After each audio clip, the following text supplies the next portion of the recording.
Hello friends, அனைவருக்குமே வணக்கம். இந்த வீடியோவில் பார்த்தீங்கன்னா அனைவருமே தமிழகத்தில் நகைக்கடன் தள்ளுபடி வருமா அப்படின்ற எதிர்பார்ப்பு மக்களிடையே பார்த்தீங்கன்னா இருந்திருக்கக்கூடிய நிலையில் இப்போ ஒரு தமிழகத்தில் நகைக்கடன் தள்ளுபடி என்ற ஒரு அறிவிப்பு பார்த்தீங்கன்னா வெளியே இருக்குது. விஜய் அவர்கள் முதல்வராக பொறுப்பேற்றிலிருந்து இந்த விவசாய கடன் தள்ளுபடி அறிவிப்பு தேர்தல் வாக்குறுதியில் கொடுத்திருந்தார். இந்த நகைக்கடன் தள்ளுபடி அறிவிப்பு கொடுக்காத நிலையில் இப்போ அதிரடியாக எதிர்பார்த்த மக்கள் அனைவருமே தகுதியானவர்களுக்கு நகைக்கடன் தள்ளுபடி அறிவிப்பு பட்டியல் அறிவிப்பு வெளியிட போகிறாங்க. இந்த 8 வகையான பொதுத்துறை வங்கிகளில் இருக்கக்கூடிய நகைக்கடன் தள்ளுபடி ஆகும் அப்படின்ற எதிர்பார்ப்பு மக்களிடையே வந்திருக்கு. இப்போ ஒரு முக்கிய அறிவிப்பும் வெளியிட்டிருக்காங்க. இதை பற்றி தான் இந்த வீடியோவில் பார்க்க போகிறோம். அதுக்கு முன்னாடி நம்மளுடைய சேனலுக்கு இப்போ முதல் முறையாக வந்திருக்கீங்க அப்படின்னா மறக்காமல் நம்மளுடைய சேனலை சப்ஸ்கிரைப் பண்ணி சப்போர்ட் பண்ணுங்கள். வாங்க வீடியோக்குள்ளே போகலாம். இந்த கூட்டுறவு வங்கியில் வாங்கியிருக்கக்கூடிய நகைக்கடனை குறித்து பார்த்தீங்கன்னா தகுதியானவர்களுக்கு புதிய விதிமுறைகள் கொண்டு வந்திருக்காங்க. இருந்தாலுமே நகைக்கடன் தள்ளுபடியை பொறுத்தளவுக்கு பார்த்தீங்கன்னா யாருக்கெல்லாம் கிடைக்கும், இது மாதிரி நிறைய விதமான கேள்விகள்லாம் பார்த்தீங்கன்னா இதில் இருக்கும் இல்லையா. இந்த நகைக்கடனை பொறுத்தளவுக்கு பார்த்தீங்கன்னா அதிரடியாக தமிழக மக்களுக்கு அடித்திருக்கக்கூடிய ஒரு ஜாக்பாட்டான அறிவிப்பை கூட சொல்லலாம். கூட்டுறவு வங்கிகளால் பார்த்தீங்கன்னா 5 சவரன் வரைக்குமே நகைக்கடன் வைத்திருக்கிறவங்களுக்கு தள்ளுபடி கிடைக்குமா இல்லையா, யாருக்கெல்லாம் தள்ளுபடி கிடைக்கும், யாருக்கெல்லாம் கண்டிப்பாக கிடைக்காது, இதற்கான தகுதிகள் என்ன, இந்த மாதிரி ஏகப்பட்ட கேள்விகள் பார்த்தீங்கன்னா உங்களுக்குள்ளே இருக்கும் இல்லையா. இதுக்கான ஒரு வீடியோவாக தான் பார்த்தீங்கன்னா இது இருக்க போகுது. சில மக்களே அனைவருமே இந்த வீடியோ ஸ்கிப் பண்ணாமல் பாருங்கள். யாருக்கெல்லாம் தகுதி, யாருக்கெல்லாம் நகைக்கடன் தள்ளுபடி ஆக போகுது, எந்தெந்த வங்கியில் இருக்கக்கூடிய நகைக்கடன் தள்ளுபடி ஆகும் அப்படின்றத இந்த வீடியோவில் நம்ம சொல்ல போகிறோம். மறக்காமல் நம்முடைய சேனலுக்கு இப்போ தான் முதல் பார்வையாளராக இருந்தீங்க அப்படின்னா மறக்காமல் நம்முடைய சேனலை சப்ஸ்கிரைப் பண்ணி பாருங்கள். வாங்க நம்மளுடைய வீடியோக்குள்ளே போகலாம். தமிழக அரசு கொண்டு வந்த இந்த தள்ளுபடி திட்டத்தில் பல லட்சக்கணக்கான குடும்பங்கள் பார்த்தீங்கன்னா பயன்பெற்று இருக்காங்க. ஆனால் இது அதே நேரத்தில் பார்த்தீங்கன்னா ஏற்பட்ட பேரிட மனுக்கள் பார்த்தீங்கன்னா நிராகரிக்கப்பட்டும் இருக்குது. நீங்கள் வச்சுருந்தா நகைக்கடன் தள்ளுபடி ஆகுமா இல்லையா, நீங்களே எப்படி தெரிஞ்சுக்கிறது, இது பற்றி முழுமையான தகவலை தான் இந்த காணொலியில் நம்ம பார்க்க போகிறோம். மறக்காமல் நம்மளுடைய வீடியோ பார்த்தீங்கன்னா ஸ்கிப் பண்ணாமல் கடைசி வரைக்கும் பாருங்கள்.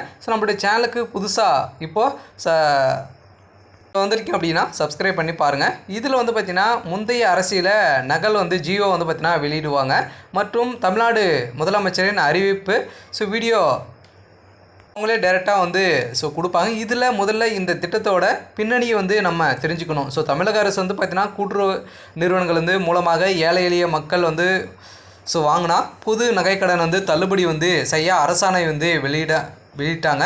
இதோ மிக முக்கியமான நோக்கம் உண்மையான ஏழை எளிய தரமான மக்கள் கடன் சுமையிலிருந்து விடுபடணும் அப்படின்ற ஒரு நோக்கத்தோடு தான் பார்த்தீங்கன்னா தமிழக அரசு களத்தில் இறங்கியிருக்காங்க. இதன் அடிப்படையில் தான் இப்போ அதிரடியாக இந்த தங்க நகைக்கடன் தள்ளுபடியை பொறுத்தளவுக்கு கூட்டுறவு வங்கியில் இருக்கக்கூடிய 5 சவரனுக்குள்ளே இருக்கக்கூடிய நகைக்கடன் தள்ளுபடி ஆகும் அப்படின்றத விஜய் அவர்கள் பார்த்தீங்கன்னா இப்போ முடிவுகள் எடுத்திருக்காரு அப்படின்ற ஒரு தகவலும் வெளியாக இருக்குது. இதில் 5 வகையான 5 பொதுத்துறை வங்கிகளில் இருக்கக்கூடிய நகைக்கடன்லாம் லிஸ்ட் எடுத்திருக்காங்க. ஓவராலாகவே 8 வங்கியில் இருக்கக்கூடிய நகைக்கடன் தள்ளுபடி ஆகலாம் அப்படின்ற ஒரு அப்டேட்டும் கெடுத்திருக்கு.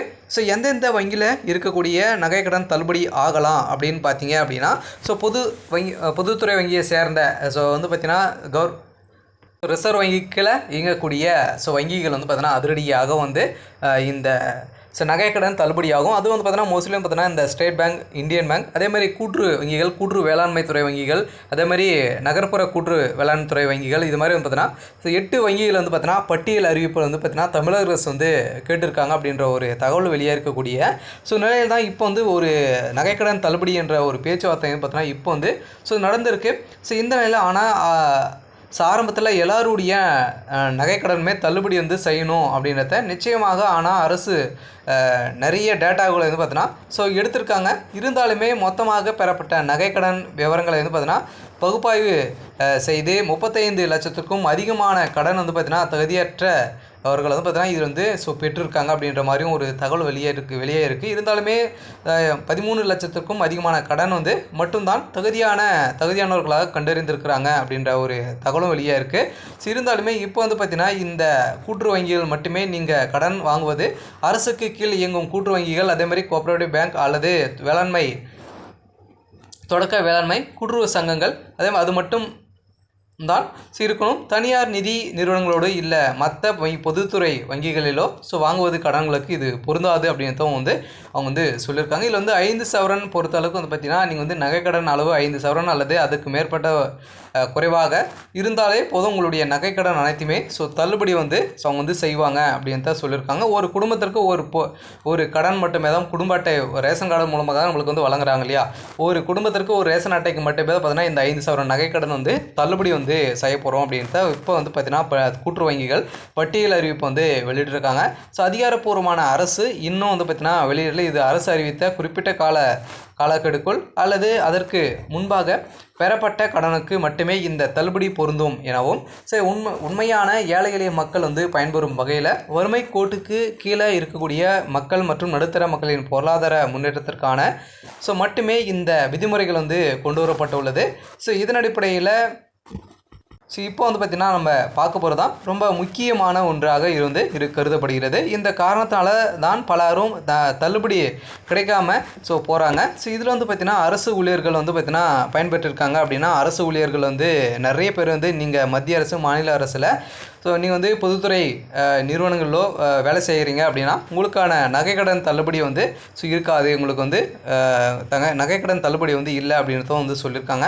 அதே மாதிரி வருமான வரி செலுத்துவர்களுக்குமே பார்த்தீங்கன்னா இந்த நகைக்கடன் தள்ளுபடி கிடைக்காது. அதே குடும்ப அட்டையில் முறைகேடு ஒரே குடும்ப அட்டையில் பயன்படுத்தி நிறைய பேர் பார்த்தீங்கன்னா நகையை வைத்து வைத்திருங்களுக்கும் அதோட எல்லா கடனுமே தகுதியற்றவர்களாக அறிவிக்கப்படும் அப்படின்னு தான் சொல்லியிருக்காங்க. ஒரு குடும்ப அட்டையில் 4-5 கடன்கள் வாங்கியிருக்கீங்க அப்படின்னா அதில் எதுக்குமே தள்ளுபடி கிடைக்காது அப்படின்ட்டு சொல்லியிருக்காங்க. இதில் ஆதார் மற்றும் ரேஷன் கார்டு இல்லாதவர்கள் பார்த்தீங்கன்னா கடன் வாங்கும்போது முறையான ஆதார் கார்டு மற்றும் குடும்ப அட்டை விவரங்களை தராதவர்கள் தள்ளுபடிக்கு கிடையாது. நீங்கள் முறையாக நீங்கள் தள்ளுபடி கடன் வாங்கலை அப்படின்னா உங்களுக்கும் இந்த தள்ளுபடி கிடைக்காது அப்படின்ட்டு சொல்லியிருக்காங்க. சில பார்த்தீங்கன்னா வணிக கடன் பொறுத்தளவுக்கு விவசாயம் அல்லாத பெரிய வணிக நோக்கத்துக்கான வழங்கப்பட்ட நகைகளுக்குமே தள்ளுபடி கிடைக்காது அப்படின்ட்டு சொல்லியிருக்காங்க. ஒன்லி பார்த்தீங்கன்னா நீங்கள் விவசாயத்திற்காகவும் அத்தியாவசிய தேவைக்காகவும் வாங்கக்கூடிய நகைக்கடன் மட்டுமே தான் உங்களுக்கு தள்ளுபடி கிடைக்கும் அப்படின்றதும் சொல்லியிருக்காங்க. சில பார்த்தீங்கன்னா அனைவருக்குமே முக்கிய நிபந்தனைகளின் அடிப்படையிலும் உங்களுடைய வங்கி கணக்கில் வைத்திருக்கக்கூடிய நகைக்கடன் தள்ளுபடி செய்வாங்க.